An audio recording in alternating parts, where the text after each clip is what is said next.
마가복음 14장 18절입니다. 개역성경 말씀입니다. 다 앉아 먹을 때에 예수께서 가라사대 내가 진실로 너희에게 이르노니 너희 중에 한 사람 곧 나와 함께 먹는 자가 나를 팔리라 하신대. 그리고 그들은 자신들의 식탁에 앉게 되어졌다. 제자들 각자의 자리가 있었습니다. 그러므로 제자들은 각각에게 정해진 자리에서 이제 유월절 음식을 대하게 되어 있습니다. 주님은 주님의 자리에, 그리고 제자들은 각각의 자리에 앉게 되었습니다. 이것에 대해서 여러분이 조금 생각을 할 수 있습니다. 근데 그들은 자신들의 식탁에 앉게 되어졌다라는, 자신들의 식탁이요. 그래서 이렇게 이해를 했습니다. 저는 여러분 다르게 이해할 수 있어요. 제자들 이제 이렇게 이제 설명을 해놓으면은 모두가 각각의 자리가 있는 거죠.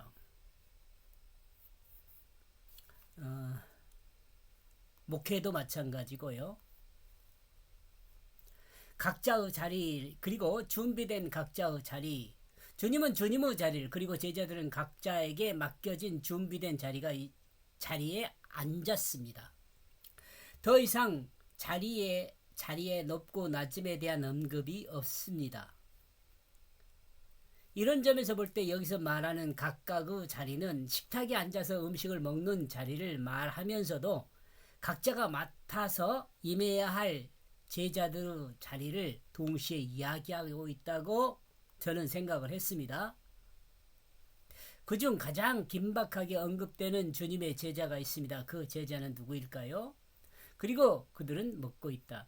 니산월 13일, 즉 그날은 일몰과 함께 시작되어 등불을 켜면 집 안에서 모든 노력을 제하여 버리는 것부터 시작되고 14일 저녁부터 유월절의 식사를 시작하게 됩니다.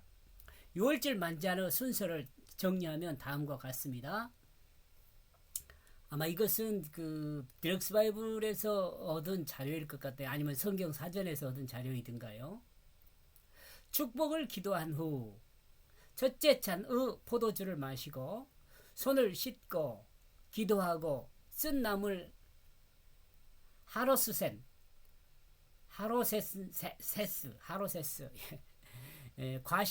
과실과 포도주를 섞어 만든 크림 같은 것이라고 합니다.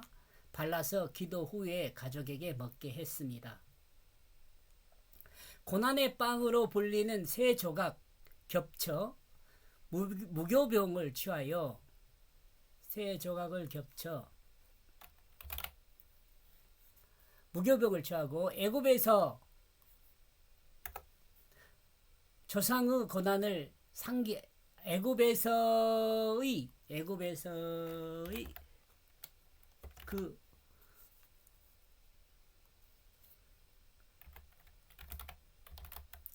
애굽에서의 그 조상들의 고난을 상기하고 중앙의 한 조각을 반을 남기고 반을 다른데 치운 후라기보다는 다른데 보관 후 어린 양의 고기를 집어 들고서 기도를 드립니다. 둘째 잔의 포도주를 붓고 연소자에게 유월절의 유래를 묻게 하고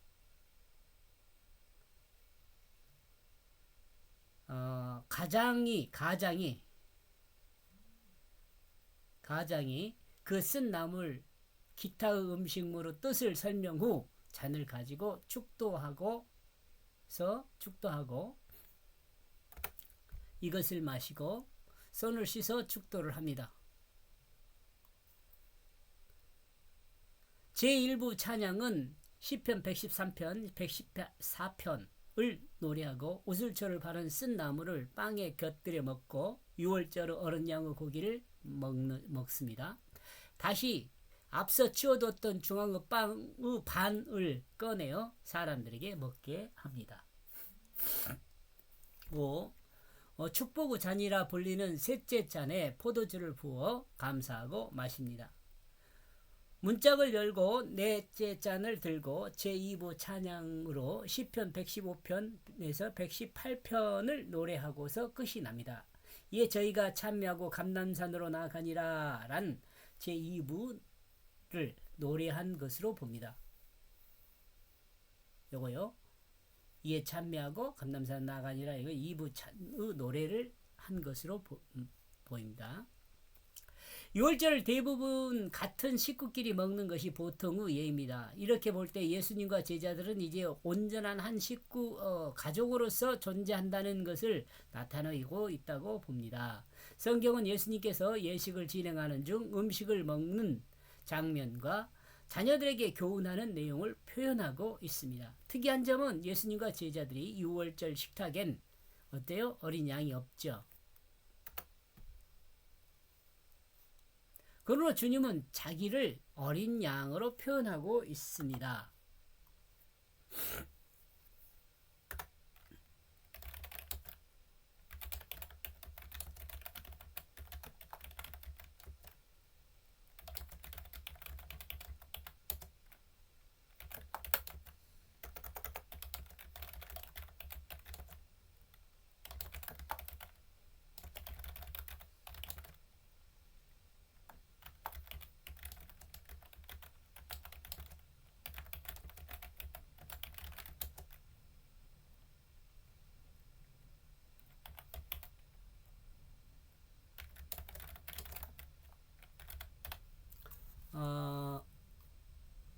이것도 여러분 좀 알았으면 좋겠어요.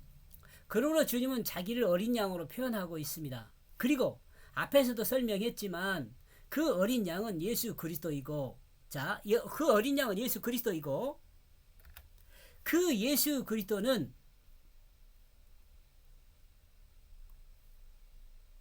앞으로 끌어온 이 시대의 나와 여러분에게, 이 시대의 나와 여러분에게 빵과 포도주로 증거되고 있습니다.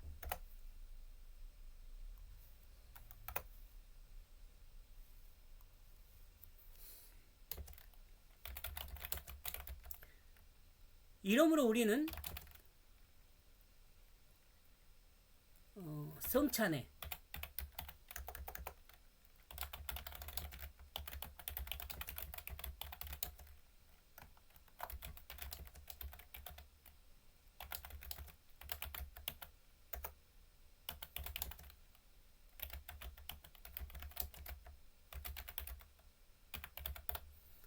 이러므로 우리는 주님을 기념하는 성찬에 빵과 포도주로 주님을 기념하여 기억합니다. 이 내용은 뭐예요?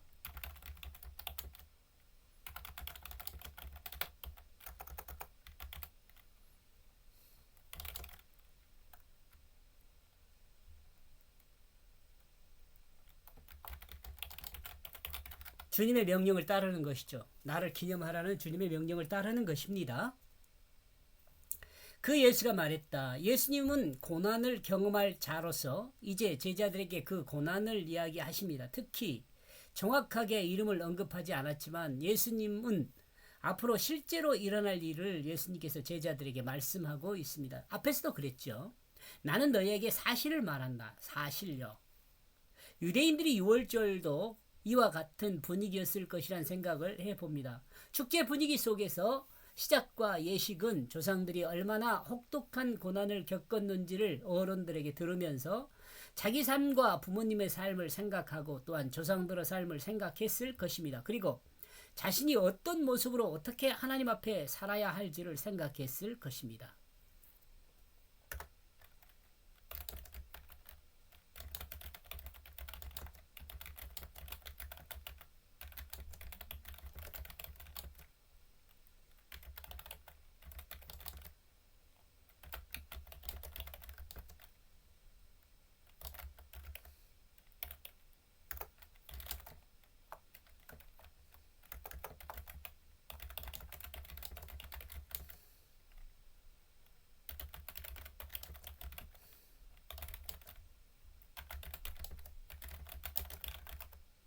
자, 이 시대를 살아가는 나와 여러분도요.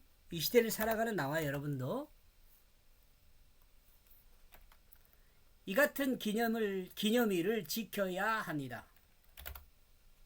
의식으로 끝나는 그것이 아니라 생각과 삶으로 정리되어야 합니다.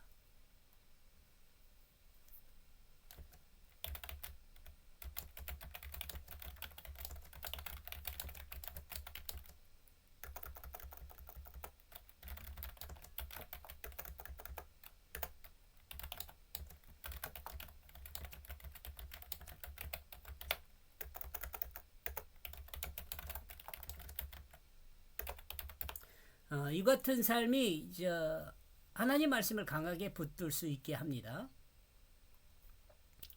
그러나 이런 진지함의 교육이 있었어도 이스라엘 백성들은 범죄했습니다. 또한 6월절은 사사가 이스라엘을 다스리던 시대부터 이스라엘 왕의 시대나 유다의 왕정 시대에도 지켜지지 않았습니다. 놀라운 일이죠. 그러다가 요시야 왕 때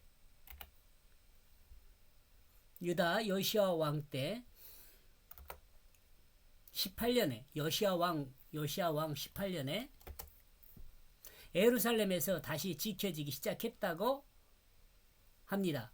왕하 23장 22절에서 23절 보면 나와요.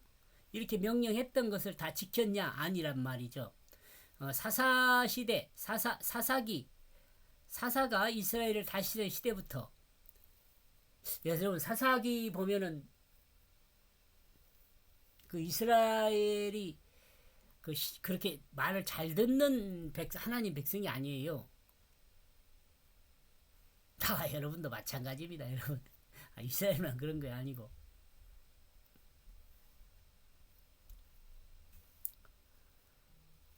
이스라엘 백성에게 유월절은 하나님 백성으로서 정체성을 회복하고 확립에 대단히 중요합니다. 정체성을 회복하고 확립하는 그것에 대단히 중요합니다. 그런데도 유월절이 지켜지지 않은 것은 하나님의 백성으로서 정체성을 상실함은 물론 하나님의 백성으로서 존재적 가치를 찾는 것이 아니라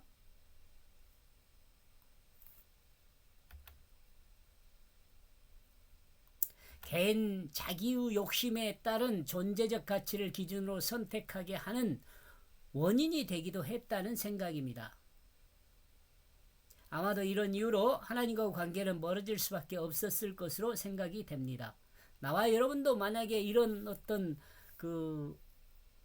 절기 이런 것에 대해서 이런 것을 통해서 하나님과 관계를 늘 다시 회복하지 않으면 이렇게 하나님과 관계가 멀어질 수밖에 없습니다.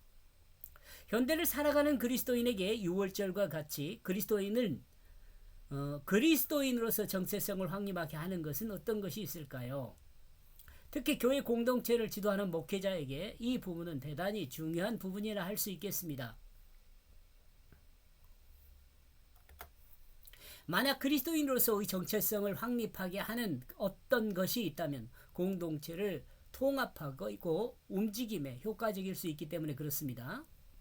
현재 한국 교회는 크리스마스와 유월절 그리고 주일을 그 절기의 일환으로 지키고 있습니다. 그러나 이 절기들도 세속화 속에 그 의미를 찾기 힘들어지고 있다는 것은 교회가 절기에 대한 개념을 정확하고 새롭게 할 필요가 있다는 생각을 해봅니다. 절기는 과거를 정확히 기억하고 혹시 완전한 길에서 벗어났다면 바로잡는 기능을 하는 것이므로 이는 엄격하고 거룩한 것이 되어야 합니다. 참고로 이스라엘은 안식일, 유월절이라는 두 절기의 일을 통해서 개인적인 부분이나 민족적인 부분을 아우르고 있었습니다. 현대를 살아가는 우리에게도 안식이라 할 수 있는 주일이 있습니다. 그런데 유월절의 개념은 너무 희박하다는 생각입니다. 이는 숙제입니다. 어떻게 유월절에 버금가는 절일을 성경에서 찾을 수 있을까?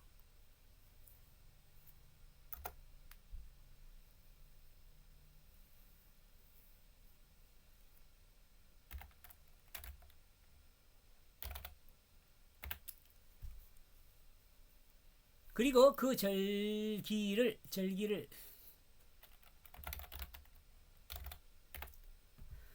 절대적 기준을 가지고 지키게 할 수 있을까? 이 다변화된 사회에서 말이다.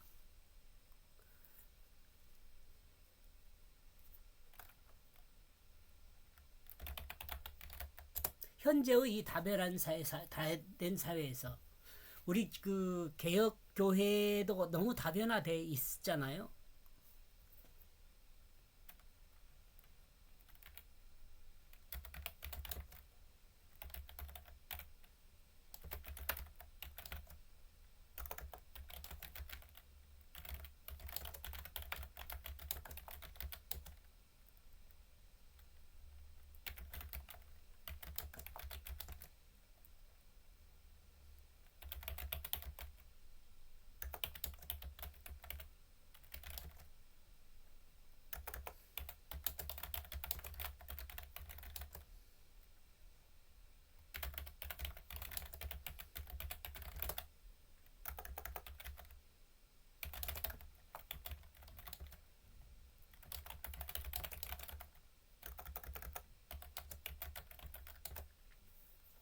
여러분은 어떻게 생각할지 모르지만은요.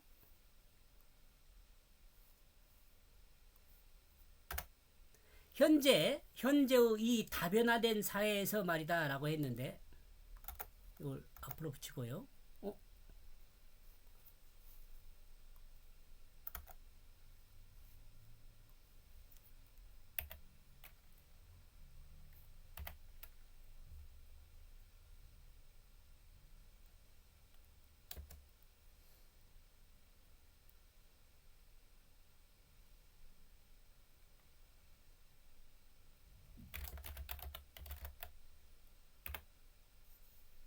이시대의 개혁교회도 각각의 목회자에 따라 교회에 따라 다양한 해석에 의한 의식으로 각각이 편향되어 있음을 부정할 수 없습니다. 세상의 다변화는 성도들도 다변화되었고 또 성도들의 직업도 다변화되었습니다. 이 다변화의 이 다변화는 절대적인 신앙을 강조하는 개신교로서도 상대적인 것으로 취하는 다른 종교에 비해 많은 문제점을 가지고 있습니다. 개신교는 상대적인 것을 취하는 다른 종교에 비해서도 많은 문제점을 가지고 있습니다.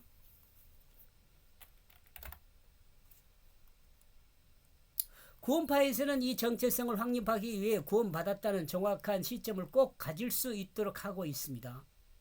이는 많은 부분에서 문제점을 가지고 있지만 정체성을 확립하여 그때를 계기로 자신을 회복할 기회를 삼을 수 있다면 아주 작은 부분에서 유익이 있을 수 있습니다. 그러나 이 부분은 너무 손실이 큽니다. 왜냐하면 이는 개인적인 문제를 해결하는 그것에 국한되기 때문에 그렇습니다.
그리고 구원받은 그 시각 이후 시간이 아니라 딱 시점이잖아요. 시각이라는 것은 시간이라는 범위가 있는 것이고 시각은 딱 이제 한 점이에요. 그리고 구원받은 그 시각 이후 삶이 믿음의 불합리하고 여전한 타락의 모습이 포함되어 있어도 구원받았다고 생각하는 거짓의 생각에 사로잡혀 그 끝이 구원에 이르게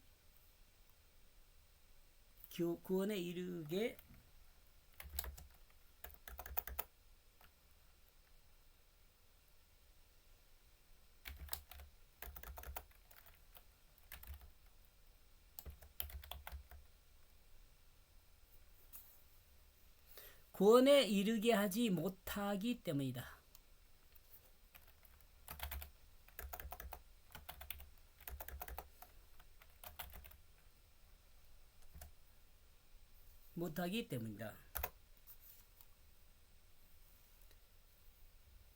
개인적인 문제를 해결하는 그것은 주일 예배를 통해서 가능합니다.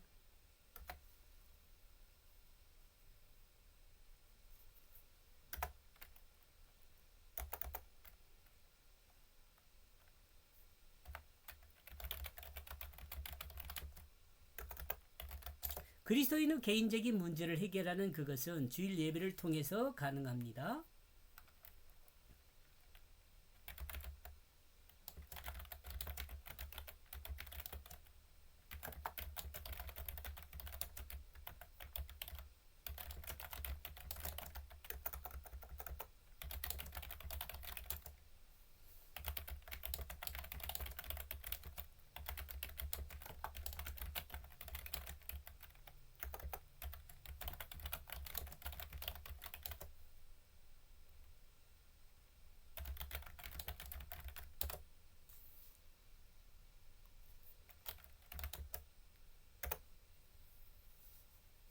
이 내용은 자주 말씀드리는 거죠. 이 내용은 그리스도인의 개인적인 문제를 해결하는 것은 주일 예배를 통해서 가능합니다. 다시 죄를 고백하고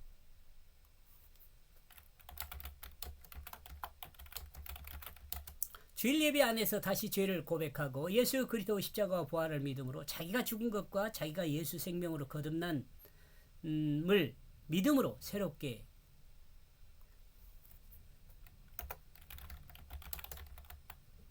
되면 됩니다. 우리는 한 그리스도 공동체를 아우르는 장치가 필요합니다. 그러나 이 공동체를 아우르는 장치를 찾기가 힘듭니다. 왜냐하면 우리들은 이방인이기 때문에 그렇습니다. 만약 우리가 이스라엘 백성이라면 우리도 이스라엘 백성들과 같이 유월절을 지키면 됩니다. 그러나 우리는 우리 조상이 출애굽한 이스라엘 백성이 아닙니다. 그렇다면 우리는 이방 그리스도인에게 유월절과 같은 절기가 없다는 말인가?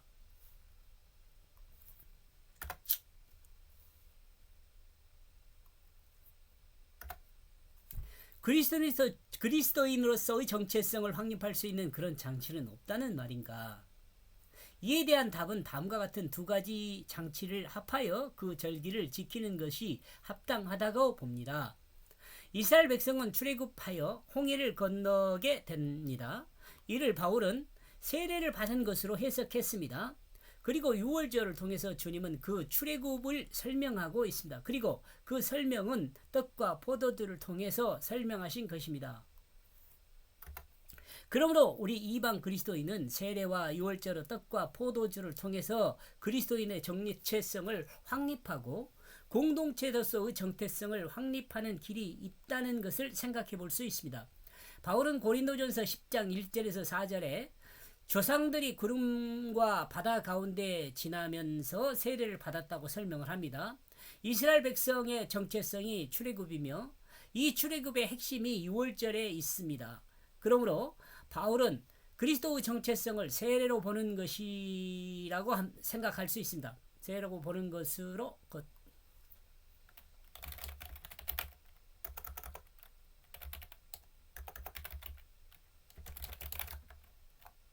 생각할 수 있습니다.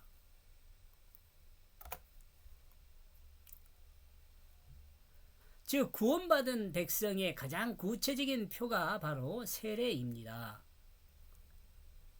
신약에서 세례는 대단히 중요한 의미가 있습니다. 특히 즉 그리스도인의 정체성을 확립하는 그 길을 제시하기 때문에 그렇습니다. 그러나 문제는 공동체를 아우르는 장치로서의 세례가 시기가 각각 틀리기에 공동체를 아우르는 것으로 부족하다 하겠습니다. 이를 보완하는 것이 유월절 만찬입니다. 이 만찬은 신약에서 성찬의 그 기능을 대신 성찬으로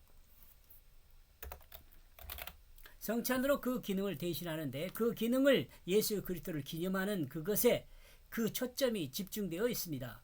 그러므로 그리스도인을 아우르는 기능이 약화되었습니다. 그러나 생각해보면 주님이 기념하라고 한 목적이 어디에 있는가에 따라를 따져보면 우리는 다음과 같이 생각해 볼 수 있습니다. 이는 그리스도인의 정체성을 회복하고 그 그리스도인으로서 살라는 회복의 목적이 있음을 알 수 있습니다.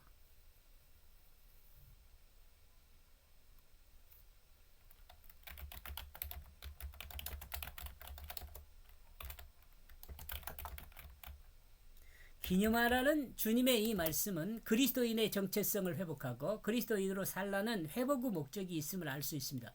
우리는 그리스도인의 그 정체성을 회복해야 할 그리스도인입니다. 말로만 그리스도인이 아니라 삶이 그리스도인이 되어야 합니다. 그러기 위해서 그리스도인으로서의 자부심이 있어야 하는데 이 자부심은 바로 성찬에서 회복할 수 있다고 봅니다. 또한 성찬을 통해 회복해야 한다고 봅니다. 예수 생명으로 거듭난 그 그리스도인의 정체성으로 하나님 자녀의 모습을 회복해야 합니다.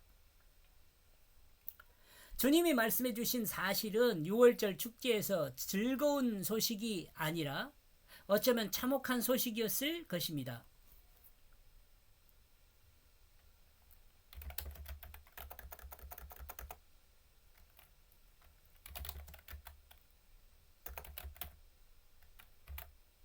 그러나 이 소식이 전하는 의미는 이제 너희는 살았다는 복음입니다. 이 복음을 받아들여 복음이 마음의 주가 되면 그는 하나님 자녀의 모습을 회복하게 됩니다. 왜냐하면 너희 중에 한 사람이 나를 팔 것이기 때문이다. 생각할 수 없는 일이기 때문에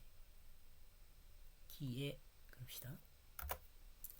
주님은 제자들에게 나는 너에게 사실을 말한다라고 전제하고 말씀하십니다. 이 내용은 제자인 너희 중에 한 사람이 스승인 예수 그리스도를 판다는 그것입니다. 6월절 축제일 식순에 따라 연소자에게 말하는 시간이었을 것입니다. 너희의 조상인 이스라엘 백성이 출애굽할 때 이런 고통을 겪었단다라는 내용을 전달하는데 주님은 제자들에게 너희 중에 한 사람이 나를 팔 것이라고 말합니다. 이러므로 그리스도인의 유월절은 가룟 유다가 스승인 예수 그리스도를 팔았던 이야기부터 이야기가 시작되어야 한다고 봅니다. 그리스도인들은 유월절을 통해 이스라엘 백성의 역사를 이야기하는 것보다 유월절 어린 양으로 예수 그리스도가 어떻게 되었는지 어떻게 해서 우리의 죄를 대속하게 되었는지에 대해서 이야기해야 한다고 봅니다. 그리고 주님의 말씀하셨던 그것과 같이 사실이라는 그것을 밝혀야 한다고 봅니다. 그리고 이 유월절 이야기에 옥합을 깨뜨려 주님이 머리에 부었던 마리아에서 미리암으로 그리고 그 의미가 반역자라는 의미도 이야기되고 그 반역자가 자기였다는 것을 인정하는 것이었으면 좋겠습니다. 이 전체적인 이야기를 여러분 이해를 하시겠죠? 그러니까 지금 여기 간단한 것 같지만은 저 창세기부터 전체적인 내용들이 싹 들어와 있죠. 그는 나와 함께 먹고 있다. 예수님과 함께 생활하던 가룟 유다. 그는 예수님과 한 식구였습니다. 그런 그가 이제 어떤 이유에서인지 스승을 배신한 자리에 있게 되었습니다. 가룟 유다의 자리는 스승을 배신한 자리였습니다. 유대인들은 긍정적인 면에선 하나님의 선택을 받은 하나님의 선택을 받은 민족이라 말할지 모르지만 부정적인 면에서는 예수님을 십자가에 못 박은 배신자라 할 수 있습니다. 이런 점에서 생각하면 이스라엘과 유대인은 하나님의 선택으로 하나님 말씀으로 사용된 사람들입니다. 이거 여러분 이해해야 합니다. 이런 점에서 생각하면 이스라엘과 유대인은 하나님의 선택으로 하나님 말씀으로 사용된 사람들이에요. 그리고 나와 여러분은 구원 받을 수 있는 길을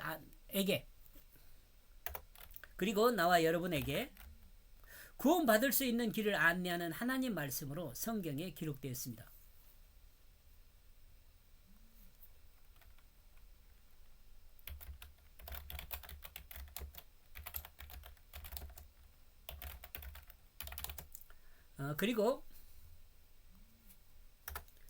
그리고 이스라엘과 유대인의 역사는 나와 여러분에게 구원받을 수 있는 길을 안내하는 하나님 말씀으로 성경에 기록되었습니다. 이렇게 해서 제가 번역한 18절은요. 그리고 그들은 자신들의 식탁에 앉게 되어졌다. 그리고 그들은 먹고 있다. 그 예수가 말했다. 나는 너희에게 사실을 말한다. 왜냐하면 너희 중에 한 사람이 나를 팔 것이기 때문이다. 그는 나와 함께 먹고 있다. 제자들은 6월절 각자의 자리에 앉았습니다. 예수님은 너희 중에 한 사람이 나를 팔 것이라고 말했습니다. 여기까지 보겠습니다. 고맙습니다.